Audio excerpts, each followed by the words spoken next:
নমস্কাৰ ৰাহুল মিডডে 18 আৰু ষ্টুডিঅত মই প্ৰাঞ্জল প্ৰতিম হাজৰিকা ডিগবৈৰ খবৰ যত শক্তিশালী এটা বোমা উদ্ধাৰ কৰা হল ডিগবৈ পেঙেৰি পথৰ এটা পলিথিন বেগত উদ্ধাৰ হল বোমাটো ভীম পথাৰ ঘাই পথৰ দাঁতিত উদ্ধাৰ হয় এই বোমাটো আৰক্ষী সেনাবাহিনীৰ লোকে সমগ্ৰ অঞ্চলটো ঘেৰি ধৰি নিৰাপত্তা ব্যৱস্থা কটকটীয়া কৰি তুলিছিল আৰক্ষী আৰু সেনাবাহিনীৰ উচ্চপদস্থ বিষয়াসকল তাত উপস্থিত হয় বোমা বিশেষজ্ঞ উপস্থিত হয় আৰু তাৰ পাছতে তেওঁলোকে বোমাটো নিষ্ক্ৰিয় কৰা বুলি খবৰ আহিছে বোমা উদ্ধাৰক লৈ আতংকিত হৈ পৰিছে অঞ্চলবাসী পথছোৱাত সম্পূৰ্ণৰূপে বন্ধ কৰা হল যান-বাহনৰ চলাচল ডিগবৈৰ খবৰ আজি পৰে পৰা আমি জনাই আছিলো প্ৰথম অৱস্থাত কেৱল সন্দেহ প্ৰকাশ কৰা হৈছিল কিন্তু পাছত সেনাবাহিনীৰ এটা বৃহৎ দল তাত উপস্থিত হৈ নিশ্চিত কৰিলে যে এটো হয় বিস্ফোৰক সামগ্ৰীৰ এটা পলিথিন তাৰ পাছতে বোমাটো নিষ্ক্ৰিয় কৰাৰ বাবে সকলো পদক্ষেপ লোৱা হয় আৰু স্থানীয় লোকসকলক নিৰাপদ স্থানলৈ পঠিয়াই দিয়া হয় এই অঞ্চলটো এটা দুৰ্গম অঞ্চল ইয়াৰ পূৰ্বেও তাত বিভিন্ন বিক্ষিপ্ত ঘটনা সংঘটিত হৈ আহিছিল আৰু উগ্ৰপন্থী সংগঠনৰ কেডাৰৰ অবাধ গতিবিধি চলি থাকে এই সমগ্ৰ অঞ্চলটোৱেদি অধিক তথ্যৰ বাবে আমি আমাৰ সতীৰ্থ সাংবাদিক ৰীনা কাকতি গগৈৰ সৈতে যোগাযোগ স্থাপন কৰিম আৰু ৰীনা কাকতি গগৈ এই সন্দৰ্ভত বিশদভাৱে জনাব কিন্তু তাৰ পূৰ্বে মন্তব্যও কিছু আছে সেই মন্তব্যসমূহ আমি শুনাই লম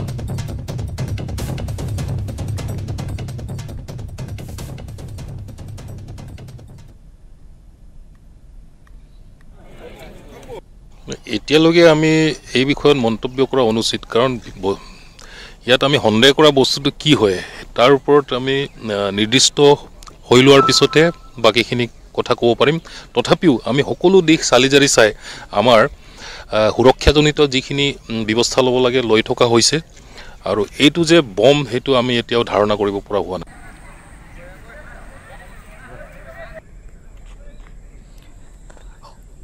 সতীৰ্থ সাংবাদিক ৰীনা কাকতি গগৈ লাইভত আছে ৰীনা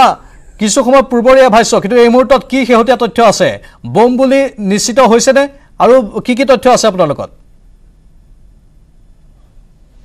নিশ্চয়কৈ প্ৰাঞ্জল আজি যেহেতু ক'ব লাগিব পুৱাৰ ভাগৰৰ পৰা ডিগবৈ আৰু পেঙেৰি পথত যি এক বোমা আতংক সৃষ্টি হৈ আহিছিল আৰু ভীমপথাৰ এখন গাঁওখনৰ মাজেদি যোৱা যি ডিগবৈ পেঙেৰি ঘাইপথ আৰু ঘাইপথটোৰ কাষতে অৰণ্যৰ কাষতে আজি পুৱাৰে পৰা এটা পলিথিন বেগৰ ভিতৰত তাৰেৰে মেৰিয়াই থোৱা কিছু সামগ্ৰী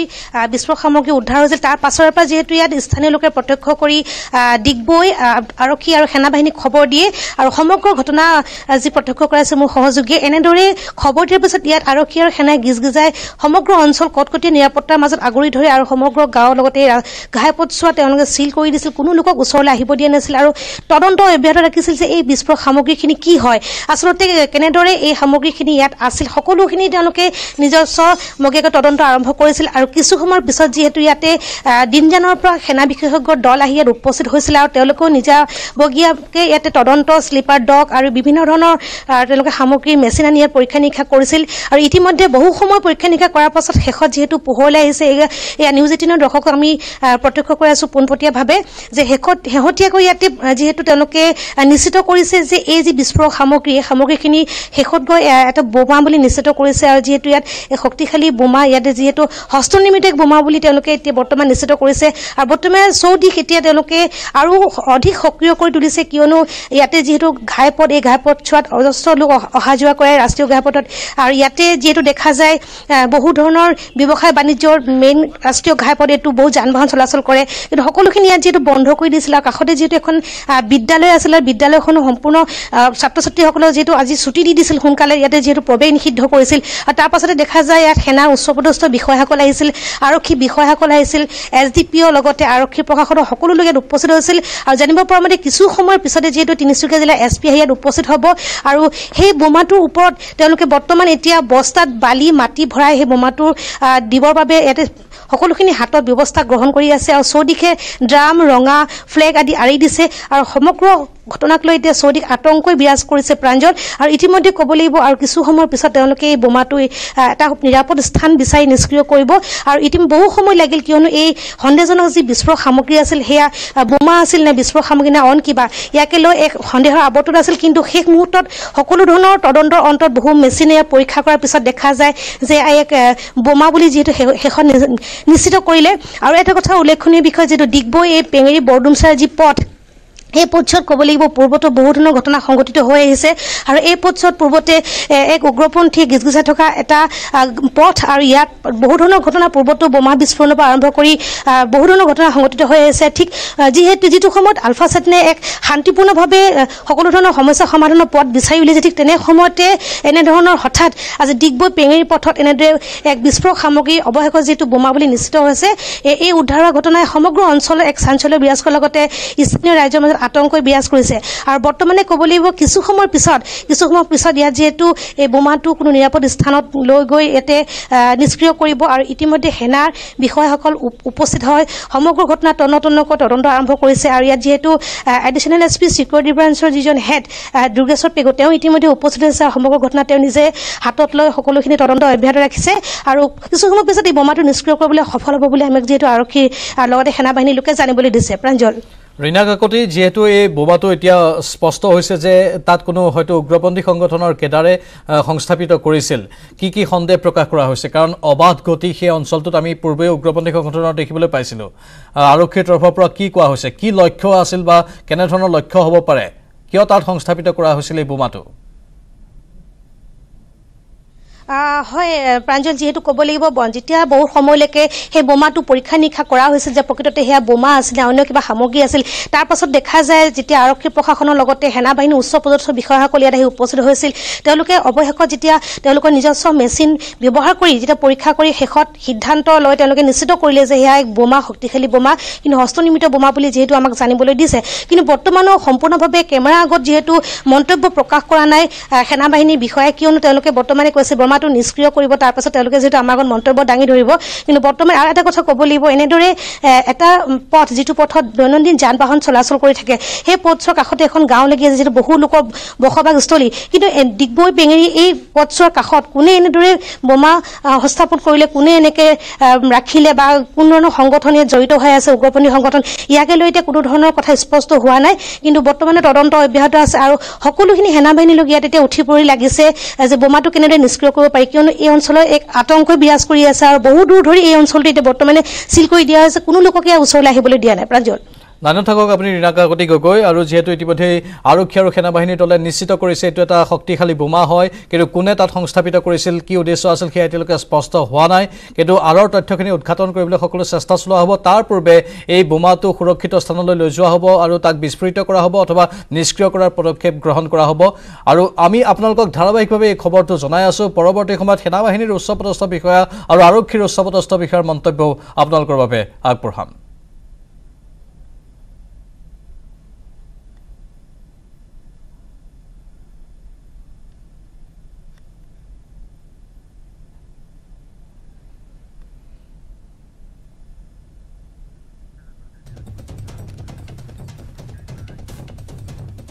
এবাৰ গোৱালপাৰাত ড্ৰাগছ মাফিয়াৰ গুলিত আহত উপ আৰক্ষী অধীক্ষক অনুৰাগ শৰ্মাক GMCHত ভৰ্তি কৰোৱা হৈছে গোৱালপাৰাৰ মাকৰিত ড্ৰাগছ বিৰোধী অভিযানত আহত হৈছিল অনুৰাগ শৰ্মা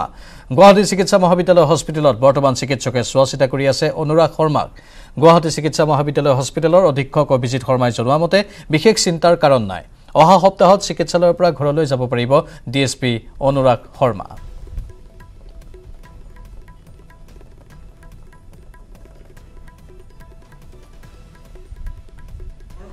সৰু হাড়টো সেইটোক কয় ফিবুলা ডাঙৰ হাড়টো টিবিয়া কিন্তু ফ্ৰেকচাৰ হৈছে ফিবুলাৰ বিলনি স্ল্যাব এটা দিয়া হৈছে আৰু উইণ্ড ইৰিগেশ্যন সেইখিনি ড্ৰেছিং কৰি পেলাই যাতে ইনফেকশ্যন নহয় সেইখিনি কৰা হৈছে আৰু under doctor Rana Pratap Deka orthopaedics patient admitted in ground floor 24 আমি এটা অবজাৰ্ভ কৰিম ৱুণ্ডটো ড্ৰেছিং কৰি পেলাই যেহেতু এই সৰু হাড়ডাল ভাঙিছে বিশেষ একো চিন্তা কৰিব নালাগে হি ইজ হেমোডাইনামিকলি ষ্টেবল আৰু we are monitoring his motorcycle বিক্ৰী কৰি ঘোঁৰা ক্ৰয় কৰিলে এজন ব্যক্তিয়ে পেট্ৰল ডিজেলৰ অভাৱনীয় মূল্য বৃদ্ধিৰ বাবে এই সিদ্ধান্ত শালবাৰী কালাপানীৰ চেলেন্ধ বসুমতৰী এই ঘটনাই হাঁহিৰ খোৰাক যোগালেও কিন্তু মূল্যবৃদ্ধিত জৰ্জৰিত সৰ্বসাধাৰণৰ এক বাস্তৱ ছবি প্ৰতিফলিত কৰিছে ইন্ধনৰ দাম বৃদ্ধিৰ বাবে মটৰচাইকেল বিক্ৰী কৰি 15,000 টকাত ঘোঁৰা ক্ৰয় কৰিলে চেলেন্ধ বসুমতৰীয়ে জিলাখনৰ আনন্দ বজাৰৰ পৰা ঘোঁৰাটো ক্ৰয় কৰে ব্যক্তিজনে নিজৰ সপোন বাস্তৱায়িত কৰাৰ লগতে ইন্ধনজাত সামগ্ৰীৰ মূল্য বৃদ্ধিৰ বাবে এতিয়া ঘোঁৰাত উঠিয়েই দৈনন্দিন কাম কাজৰ বাবে ভিন্ন ঠাইলৈ যাতায়াত কৰিছে চেলেণ্ঠে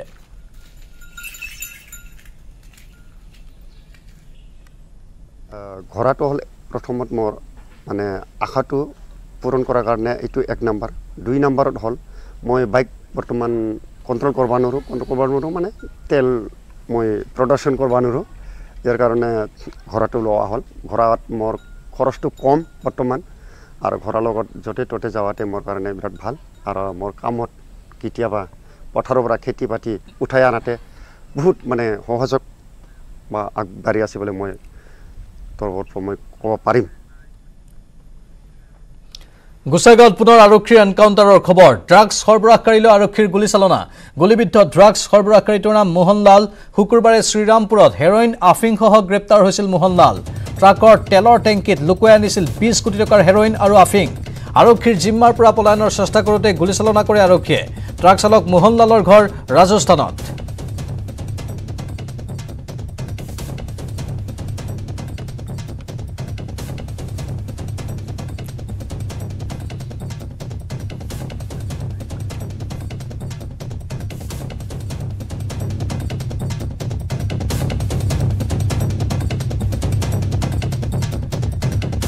স্বাগতম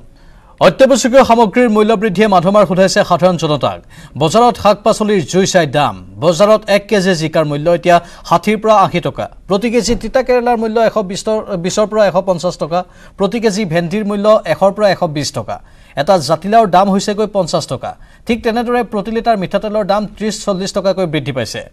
বিস্কুটৰ মূল্য 5 টকাকৈ বৃদ্ধি পাইছে মূল্য বৃদ্ধি ৰোধ কৰাত ব্যৰ্থ হৈছে যোগান বিভাগ খাদ্য সামগ্ৰীৰ লগতে বাঢ়িছে ফ্লেটৰো দাম প্ৰতি বৰ্গ ফুটত 600 টকাকৈ বৃদ্ধি পাইছে ফ্লেটৰ দাম নিৰ্মাণ সামগ্ৰী লুৰ সিমেন্ট হিল বালি আদিৰ দাম বৃদ্ধিৰ ফলত ফ্লেটৰ দাম বৃদ্ধি হৈছে চলিত এপ্ৰিল মাহৰ পৰাই দাম বাঢ়িছে ফ্লেটসমূহৰ আৰু দাম বৃদ্ধি এতিয়া জলাকলা খুৱাইছে সৰ্বসাধাৰণ জনতাক ইতিমধ্যে আমি পুৱাৰে পৰাই পোনপটীয়া সম্প্ৰচাৰ দেখুৱাই আছো সেই পোনপটীয়া সম্প্ৰচাৰত প্ৰতিক্ৰিয়াসমূহ আহি আছে অসন্তুষ্ট হৈছে জনসাধাৰণ মূল্য বৃদ্ধি নিয়ন্ত্ৰণত চৰকাৰ ব্যৰ্থ হৈছে যাৰ বাবে অসন্তুষ্টি বৃদ্ধি পাইছে পেট্ৰল ডিজেল ৰন্ধন গেছৰ কথা বাদেই ঔষধৰ পৰা খোৱা তেললৈ চাউল দাইল বিস্কুটৰ পেকেটৰ পৰা জুইখলা বাকচটোলৈকে প্ৰতিবিধ সামগ্ৰী শাক পাচলিৰ বাধাহীনভাৱে এতিয়া দাম বাঢ়িছে দুখীয়া মধ্যবিত্ত পেটে ভাতে খাই থকা সকলো মানুহে এতিয়া জুৰুলা হৈছে মূল্য বৃদ্ধিৰ জুইত এক প্ৰকাৰে উন্নয়নৰ স্বপ্ন শ্লোগান দিয়া চৰকাৰে হুৰাহুৰে দাম বৃদ্ধিৰে সৰ্বসাধাৰণক খুদাইছে মাধমাৰ ইটোৰ পাছত সেইটো নিৰ্বাচনত জয়লাভ কৰাৰ পাছতেই যেন জনসাধাৰণৰ প্ৰতি পিঠি দিছে চৰকাৰে আমি বিভিন্ন প্ৰান্তৰ পৰা পোনপটীয়া সম্প্ৰচাৰ আপোনালোকৰ বাবে দেখুৱাম আমাৰ সতীৰ্থ সাংবাদিকসকল সাজু হৈছে গহপুৰত পলাশ ফুকন উপস্থিত আছে পলাশ আপোনাৰ কাষলৈ গৈছো বজাৰত গ্ৰাহকসকলে কি কয় বিক্ৰেতাসকলে কি কয়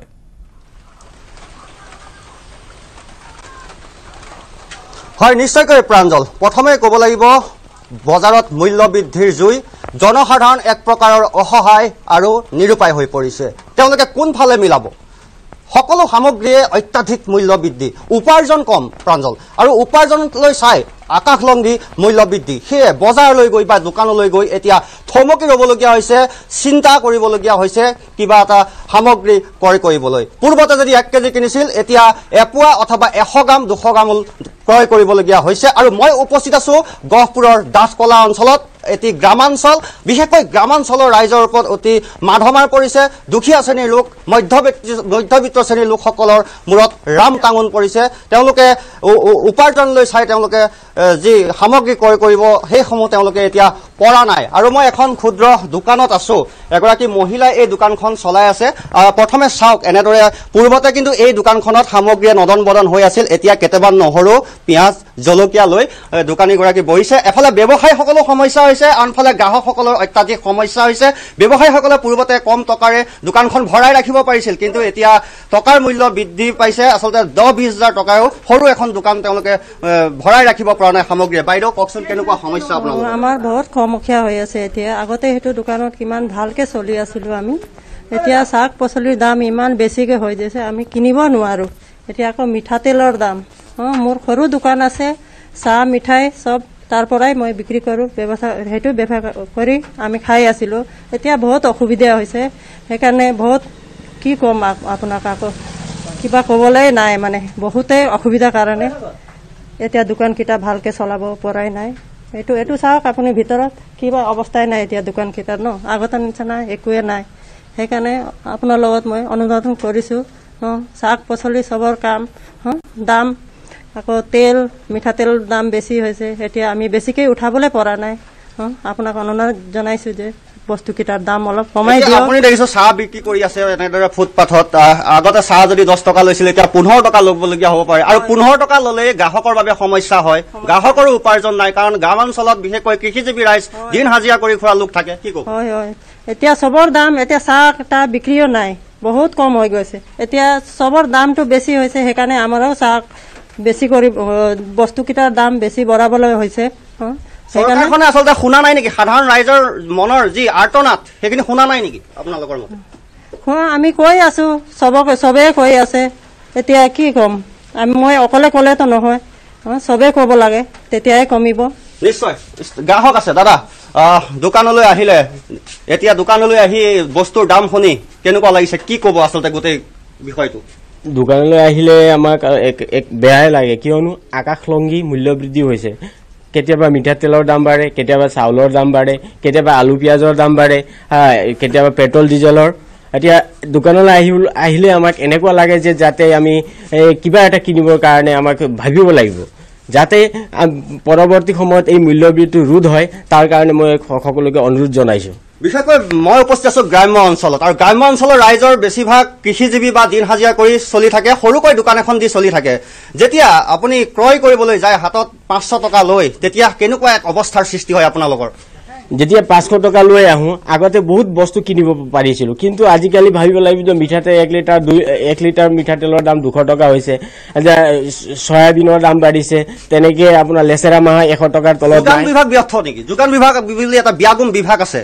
এইটো ব্যৰ্থ বুলি ক'ব নোৱাৰি কিয়নো প্ৰতিটো বিভাগতে এতিয়া মূল্য বৃদ্ধি হৈছে ধৰি লওক পেট্ৰল ডিজেল এইবিলাকৰো মূল্য বৃদ্ধি হৈছে শাক পাচলিতো মূল্য বৃদ্ধি হৈছে তাৰ কাৰণে ৰাইজে বাৰে বাৰে চিঞৰি আছে মূল্য বৃদ্ধি কমাব লাগে হ্ৰাস কৰিব লাগে চৰকাৰখনে শুনা নাই নেকি চৰকাৰে শুনিছে চাগে এতিয়া লাহে লাহে কৰিব চাগে এইটো ব্যৱস্থাটো চবেই আমি মিলিজুলি কৰিব লাগিব এইটো কামটো অসুবিধা হয় আপোনাৰ চলিবলৈ অসুবিধা হয় আগতে আপোনাৰ বস্তু বেছিকৈ কিনিব লাগিছিলে আজিকালি কমকৈ কিনিব লাগিব 100 টকাৰ তলত বস্তু একো নাই এগৰাকী ব্যৱসায়ী আছে দাদা কেনেকুৱা সমস্যা হয় আপোনালোকৰ গ্ৰাহক হিচাপে বা ব্যৱসায়ী হিচাপে কেনেকুৱা সমস্যা হয় সমস্যা বহুত অসুবিধা হৈ আছে এতিয়া যিকোনো চব্জিৰ দাম এতিয়া 120ৰ পৰা তলত একোৱে নাই চব এতিয়া ইয়াত আগতে ইমান চব্জিকেইটা আছিলে এতিয়া চব্জি একোৱে নাই ৰাখিব পৰা নাই ব্যৱসায়ী ৰাখিলেও নিকিনে ইমানেই দাম বাঢ়ি গৈছে চৰকাৰে দামটো কমাই দিয়ক তেতিয়া ভাল আপোনালোকৰ উপাৰ্জন বাঢ়িছে নাই বস্তুৰ যে দাম বাঢ়ি আছে আপোনালোকৰ ব্যক্তিগত উপাৰ্জন বাঢ়িছে নাই বঢ়া আমাৰ যোনটো হাজিৰা সেইটোৱে চলি আছে সমস্যাটো তাতে হয় তাতে হয় নিশ্চয় দাদা কি ক'ব ঘৰখন চলাওঁতে কেনেকুৱা এক সমস্যাৰ সৃষ্টি হয় না অসুবিধাটো হয় কিন্তু এতিয়া চৰকাৰক দুখ বা যোগান বিভাগৰ বা এইটো বস্তু প্ৰডাকশ্যনে কম হৈছে এইটো ক'ব নোৱাৰোঁ কিন্তু মূল্য বৃদ্ধি হোৱাৰ কাৰণে অসুবিধা হৈছে নিশ্চয় অসুবিধা হৈছে কিন্তু অসুবিধা হ'লেও চলিবতো লাগিবই গতিকে এই 200 টকা মিঠাতেল হৈছে এতিয়া আগতো ইমান হোৱা নাছিলে আৰু চব্জিৰো দাম এতিয়া বাঢ়িছে আৰু বঢ়া কাৰণটো অকল চৰকাৰক দুখিব নোৱাৰি বা চৰকাৰৰ যদি হয় চৰকাৰক অনুৰোধ কৰিছোঁ যাতে কিন্তু গুৰুত্ব প্ৰদান কৰিব পাৰে কমোৱাৰ ক্ষেত্ৰত হয় নিশ্চয় পাৰে কিন্তু চৰকাৰক অনুৰোধ কৰিছোঁ যাতে যদি চৰকাৰৰ ফালৰ পৰা এনেকুৱা হৈছে তেনেহ'লে অলপ কমাই দি ৰাইজক উপকৃত কৰিব অনুৰোধ জনাইছোঁ আৰু যদি অলপ কমাই দিয়ে বা তেনেকুৱা মূল্য বৃদ্ধি ৰোধ কৰি দিয়ে তেতিয়াহ'লে নিশ্চয় আমাৰ ৰাইজৰ চলিবৰো বা আমি নিজে চলিবৰো সুবিধা হ'ব নিশ্চয় দাদা কি ক'ব আপুনি এগৰাকী ব্যৱসায়ী মই কি ক'মনো এতিয়া চব বস্তুবিলাকৰ দাম বাঢ়িছে গ্ৰাহকৰ দোকানত নোহোৱা হৈছে চব বস্তু আহিব খুদিব দোকানত খুদি দাম বেছি হ'ল বুলি গুচি যায় এতিয়া আমাৰো মানে বেপাৰীবিলাকৰ কোনো উপায় নাইকিয়া হৈ আছে হয় সকলোৰে উপায় নাইকিয়া হৈছে প্ৰাঞ্জল আৰু ক'ব লাগিব মাধমাৰ পৰিছে সাধাৰণ গ্ৰাহকৰ ওপৰত তেওঁলোকে কোনফালে মিলাব মই কৈছোৱেই যে উপাৰ্জন একে আছে কিন্তু যি গ্ৰামাঞ্চলৰ লোকসকল আছে বা দুখীয়া মধ্যবিত্ত লোকসকল আছে তেওঁলোকৰ উপাৰ্জন একে আছে কিন্তু বস্তু বা সামগ্ৰীৰ অত্যাধিক মূল্য বৃদ্ধি হৈছে যাৰ ফলত বজাৰলৈ গৈ চিন্তাত পৰিবলগীয়া হৈছে সমাজৰ সকলো স্তৰৰ লোকেই কম বেছি পৰিমাণে মূল্য বৃদ্ধিত জুৰুলা হৈ পৰিছে মূল্য বৃদ্ধিৰ জুই জ্বলিছে আৰু এক প্ৰকাৰ অসহায় হৈ পৰিছে কৰিছে যেতিয়া 500 টকা বা 1000 টকাখন বজাৰলৈ লৈ যোৱা হয় সামগ্ৰী ক্ৰয় কৰিবলৈ তেতিয়াহে উপলব্ধি কৰা হয় আচলতে কিমান সমস্যাত চলিবলগীয়া হয় সাধাৰণ ৰাইজ আৰু বিশেষকৈ দুখীয়া শ্ৰেণীৰ লোক বা মধ্যবিত্ত শ্ৰেণীৰ লোকে সকলো টুকিবলগীয়া হয় বজাৰলৈ গৈ আমি বিভিন্ন স্থানত দেখিছো তেওঁলোকে সমস্যাৰ ওপৰত সমস্যা ঘৰখনত বিভিন্ন সমস্যা থাকে দৈনন্দিন জীৱনত কেৱল সামগ্ৰীকেইটা ক্ৰয় কৰিলে নহয় বিভিন্ন অসুখ অশান্তি বেমাৰ আজাৰ ইত্যাদি ইত্যাদি বিভিন্ন খৰচ কিন্তু এজন দুখীয়া মানুহে দৈনিক হাজিৰা কৰি 250 বা 300 টকা উপাৰ্জন কৰে দিনটোত তেওঁলোকৰ ঘৰত ৰোগীয়া পিতৃ মাতৃ থাকিব পাৰে কণ শিশু থাকিব পাৰে এফালে তেওঁলোকে বেমাৰত চিকিৎসা ব্যয় কৰিব নে সন্ধিয়া সাজলৈ যোগাৰ কৰিব যাৰ ফলত এক প্ৰকাৰ দিশহাৰা আৰু অসহায় হৈ পৰা পৰিলক্ষিত হৈছে আৰু এগৰাকী আৰু লোক আছে আমি তেওঁৰ পৰা আমি জানিব পাৰিছো আপুনি উল্লেখ কৰিলে ক্ৰয় ক্ষমতাৰ কথা আহিছে ইয়াত ক্ৰয় ক্ষমতা যেতিয়ালৈকে নাবাঢ়িব তেতিয়ালৈকে মূল্য বৃদ্ধিৰ জুইত যেন দগ্ধ হৈ থাকিব সৰ্বসাধাৰণ কাৰণ চৰকাৰে এতিয়ালৈকে কোনো ধৰণৰ বিবেচনা কৰা নাই বিচাৰ কৰা নাই মূল্য বৃদ্ধি নিয়ন্ত্ৰণৰ ক্ষেত্ৰত দাম বৃদ্ধিৰ এয়া হৈছে দৈত্য মিঠাতেলৰ দাম এতিয়া 30 পৰা 40 টকা বৃদ্ধি পাইছে চাউলৰ দাম প্ৰতি কুইণ্টলত 300 পৰা 600 টকা বৃদ্ধি পাইছে ইঞ্জিন ব্ৰেণ্ডৰ মিঠাতেলত 10 টকা বৃদ্ধি হৈছে ধাৰা ব্ৰেণ্ডৰ মিঠাতেলত 15 টকা বৃদ্ধি পাইছে গকুল ব্ৰেণ্ডৰ মিঠাতেলত 20 টকা বৃদ্ধি পাইছে ৰুচি সয়া তেলত 80 টকা বৃদ্ধি পাইছে পাম তেলৰ ব্ৰেণ্ড ভেদে 35 লৈ দাম বৃদ্ধি পাইছে এয়া হৈছে দাম বৃদ্ধিৰ দৈত্যৰ খবৰ আৰু এনেধৰণে আমি দামসমূহ জনাই আছো ইঞ্জিন ব্ৰেণ্ডৰ মিঠাতেলৰ দাম 230 টকালৈ বৃদ্ধি পাইছে ধাৰা ব্ৰেণ্ডৰ মিঠাতেলৰ দাম 210 টকালৈ বৃদ্ধি পাইছে গকুল ব্ৰেণ্ডৰ মিঠাতেলৰ দাম 185 টকালৈ বৃদ্ধি পাইছে কিআৰটি চাউলৰ দাম যদি চাওঁ আমি তেনেহলে কুইণ্টলত 400 টকালৈকে বৃদ্ধি পাইছে সোনা শক্তি চাউলৰ দাম কুইণ্টলত 600 টকালৈ বৃদ্ধি পাইছে আইজং চাউলৰ দাম কুইণ্টলত 300 টকা বৃদ্ধি পাইছে প্ৰতি পেকেট বিস্কুটৰ দাম 5 পৰা 10 টকা বৃদ্ধি হৈছে 10 টকীয়া কেকৰ দাম 15 টকালৈ বৃদ্ধি পাইছে ভুজিয়া প্ৰতি পেকেটত 5 টকাকৈ বৃদ্ধি কৰা হৈছে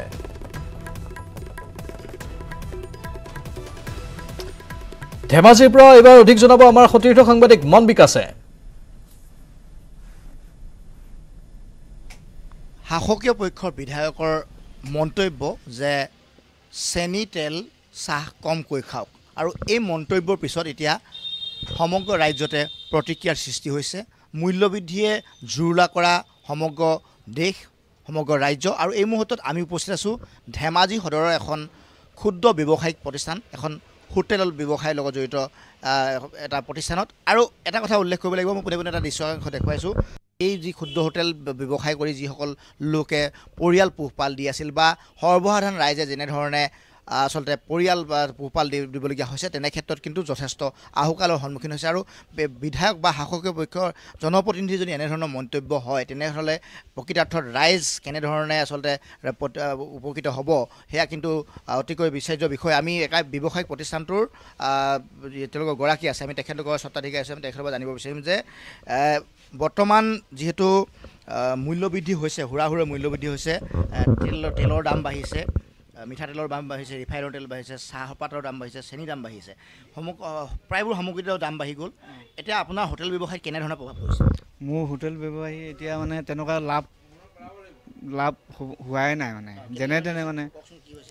এতিয়া যেনে তেনে মানে কি আগত 5 টকাকৈ বেচিছিলোঁ সেইটো মিঠাই এতিয়া 10 টকাকৈ বিক্ৰী কৰিব পৰা নাই একাংশ গ্ৰাহক আছে আমি তেখেতলোকৰ পৰা জানিব বিচাৰিম কোনে কোনে প্ৰতিক্ৰিয়া দাদা যিহেতু দেখা গৈছে যে শাসকীয় পক্ষ বিধায়কে কৈছে যে চাহ তেল চেনি কমকৈ খাব লাগে এয়া সম্ভৱ নে আচলতে এইবোৰ হাস্যকৰ কথা তাৰমানে বিজেপি শাসিত ৰাজ্য বা দেশত এতিয়া তাৰমানে উন্নয়ন আৰু বিকাশটো একেবাৰে জিৰ' আৰু সেই মূল ইছ্যুবিলাক তল পেলাবৰ কাৰণে এইবোৰ এনেই টুলুঙা মন্তব্য কিছুমান কৰি আছে তেওঁলোকে মূল্যবৃদ্ধিটো নিয়ন্ত্ৰণ কৰিব নোৱাৰে তেওঁলোকে 14 চনত আহোঁতে 16 চনত অসমত বিজেপি চৰকাৰৰ সৈতে প্ৰধান ইছ্যু আছিলে মূল্যবৃদ্ধি তেওঁলোকে পিঁয়াজৰ মালা পিন্ধি এইবোৰ গেছৰ চিলিণ্ডাৰ কাণত লৈ মানে তেওঁলোকে প্ৰতিবাদ কৰা দেখা আমি পাইছিলোঁ কিন্তু এতিয়া তেওঁলোকৰ সেইবোৰ ইছ্যু নাই এতিয়া গোটেই দেশ ৰাম ৰাজ্য অকল ৰাম ৰাজ্য কিন্তু ৰাইজৰ কাৰণে নহয় ৰাম ৰাজ্যটো হৈছে অকল তেওঁলোকৰ মন্ত্ৰী বিধায়কৰ কাৰণেহে যে জনানৰ টেটু চেপি দি মানে